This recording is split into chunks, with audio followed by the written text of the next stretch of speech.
Très ravi de vous retrouver pour cette nouvelle édition du journal sur BB24. Mesdames, Messieurs, bonsoir. Voici les titres. Il touche près d'une femme sur 10 dans le monde et se manifeste de diverses manières. Le syndrome des ovaires polykystiques, un trouble hormonal pouvant causer l'infertilité. Nous en parlerons dans ce journal. Les violences faites aux femmes doivent cesser dans le monde. Les actions se multiplient dans ce sens. Nous ferons le point des avancées de cette lutte au Bénin avec Maître Marie-Élise Bédot. Et puis les artistes béninois sélectionnés pour prendre part au marché des arts et spectacles d'Abidjan Massa 2020 s'activent. C'est le cas du salsero Jos Pinto. Nous l'avons surpris en pleine séance de répétition.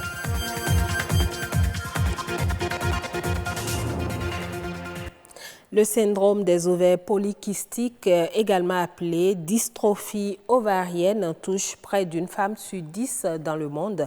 De plus en plus de femmes en souffrent. Ce trouble hormonal, cause d'infertilité, engendre des symptômes très variables d'une femme à une autre. Zaïd Olatunji, gynécologue obstétricien, nous en parle dans ce reportage de Amandine Aniamboso. Pathologie endocrinienne la plus fréquente chez la femme, le syndrome des ovaires polykystiques touche les femmes de 15 à 40 ans et il constitue la principale cause des troubles de la fertilité. Le syndrome des ovaires micropolykystiques est un dysfonctionnement hormonal qui intéresse tout l'organisme et qui peut avoir des manifestations sur le plan gynécologique, essentiellement déjà des règles qui vont être irrégulières et une élévation du taux de testostérone des hormones mâles, en fait d'androgènes dans l'organisme, et l'apparition à l'échographie sur des ovaires de petits sacs liquidiens qu'on appelle des microkystes en nombre important. L'origine du syndrome des ovaires polykystiques n'est pas encore bien connue, mais les symptômes varient d'une femme à une autre.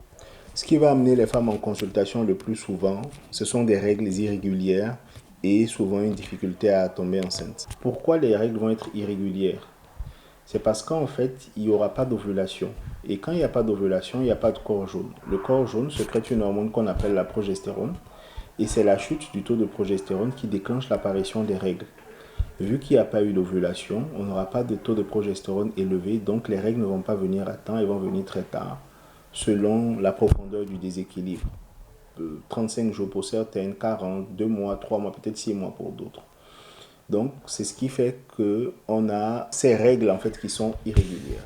On sait que le surpoids a tendance à être aussi responsable. Le syndrome des ovaires polykystiques persiste toute la vie. Heureusement, des traitements existent pour accompagner les désirs de grossesse. S'il y a un désir de grossesse, ce qu'il faut comprendre, c'est que déjà la maladie des ovaires micropolykystiques, elle va entraîner des règles irrégulières, mais surtout des troubles de l'ovulation. C'est des femmes qui vont voir leurs règles, mais qui ne vont pas forcément ovuler ou qui vont ovuler une fois sur 3 ou une fois sur 4. Donc une difficulté à tomber enceinte.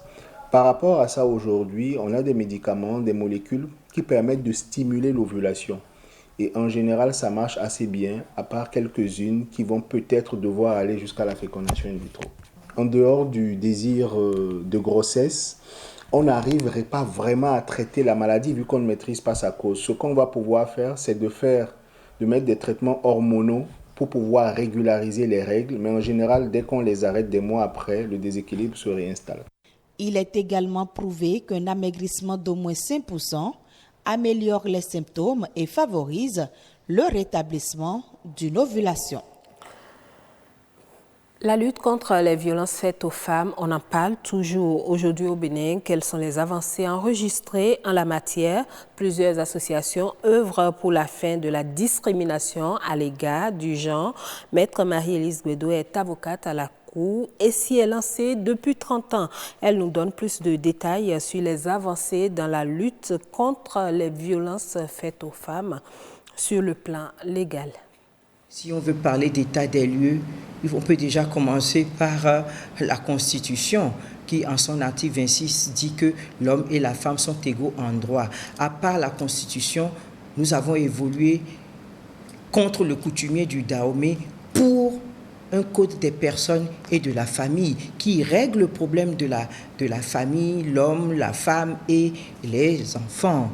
Et après, nous avons eu des lois contre le harcèlement sexuel, les mutilations génitales et nous avons maintenant eu la loi portant prévention et répression contre les violences faites aux femmes, qui est une loi très large au niveau de nos juridictions. Aujourd'hui, dans cette évolution pour combattre les violences faites aux femmes, la loi dit que le parquet doit institutionnaliser un de ses membres qui sera, formé et responsable des questions sur les violences faites aux femmes. Nous avons ça au parquet, nous avons ça auprès du juge d'instruction.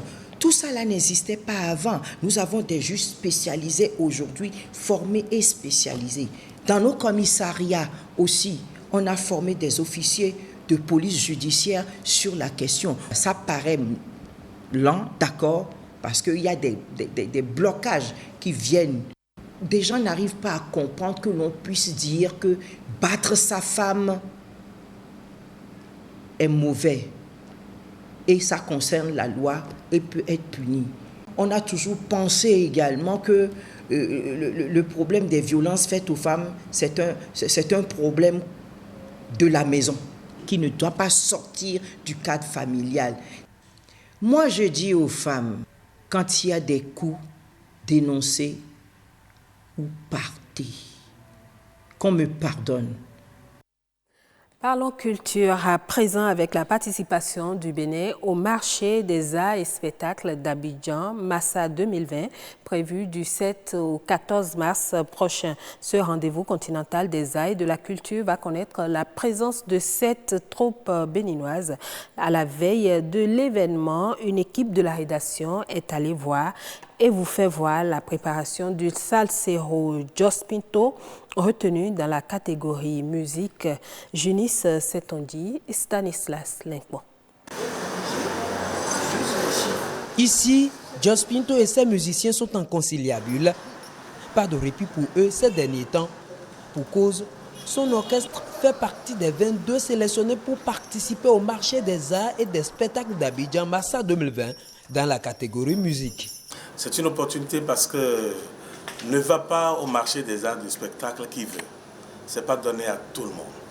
La preuve, sur 780 candidats et 79 d'artistes sélectionnés dans tous les domaines artistiques et principalement 22 dans la musique, le Bénin se retrouve par ma modeste personne, Jos Pinto.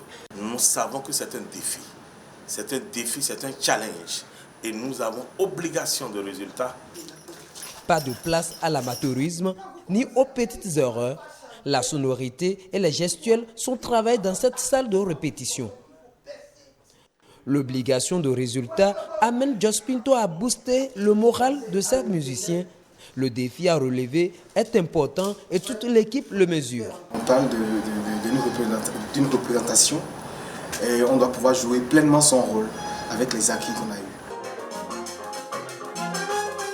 Jouer pleinement son rôle pour faire honneur à la culture béninoise. Ces musiciens entendent le démontrer au Massa. Ils revisitent les différents rythmes du pays pour pouvoir mieux vendre la destination Bénin dans les prochains jours à Abidjan. C'est quand nous vendons mieux la culture que le tourisme est enrichi. Or, pour bien vendre, il faut que les marchandises soient bien faites. Jos Pinto est attendu, il ne va pas pour aller se faire découvrir. En matière de répercussion pour le Bénin, il y aura des touristes, il y aura des partenaires qui vont dire je vais aller dans ce pays. Celui qui vient au Bénin, il prend un billet d'avion, il paye les taxes aéroportières, il réside dans un hôtel, ils font des marchés, ils se déplacent. Donc ça crée la valeur qui est sur toute la ligne. Cette année, le Bénin va au marché des arts et des spectacles d'Abidjan avec 7 troupes. Un nombre largement supérieur à celui des éditions précédentes.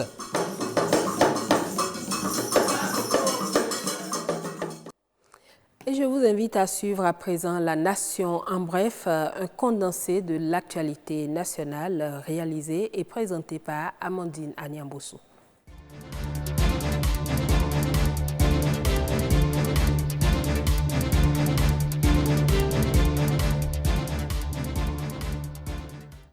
Le Conseil des ministres du 4 mars a pris d'importantes dispositions contre le coronavirus. Depuis la survenue de cette épidémie, le gouvernement a déjà pris des mesures diligentes, mais sa progression au niveau mondial a amené l'OMS à en faire une urgence de santé publique de portée internationale. Le Conseil des ministres a donc approuvé des mesures de prévention, de préparation et de riposte préconisées par le ministère de la Santé. Il s'agit entre autres du renforcement sanitaire à tous les points d'entrée du pays, la prescription systématique de l'auto-isolement pour les voyageurs en provenance des pays risqués et l'organisation des campagnes d'information et de sensibilisation sur toute l'étendue du territoire national. Le ministre de l'Énergie a procédé au lancement des travaux du projet de restructuration et d'extension des réseaux de la SBEE dans le département de l'Atlantique. Le projet coûte environ 42 milliards de francs CFA et permettra d'augmenter le taux d'accès à l'électricité de 50% dans l'Atlantique. Sa mise en œuvre offre la possibilité d'améliorer la disponibilité et la qualité de l'énergie électrique par la construction de postes et de réseaux de distribution en remplacement des réseaux de fortune. Le projet de restructuration et d'extension des réseaux de la SBEE dans la commune d'Abomey-Calavi et le département de l'Atlantique, c'est aussi la pose de réseaux aériens moyenne et basse tension et 129 postes de distribution. Les artisans sont à l'honneur ce vendredi 6 mars 2020. C'est la journée de l'artisan béninois. Cette 10e édition est placée sous le thème « L'artisanat béninois face au défi de l'emploi des jeunes ». L'objectif est d'attirer l'attention sur une problématique majeure qui préoccupe les acteurs de ce secteur d'activité. La lutte contre les handicaps à la formation des apprentis et l'employabilité des jeunes formés constituent une priorité pour les organisations professionnelles. Les manifestations officielles se déroulent cette année au Palais des Congrès de Cotonou.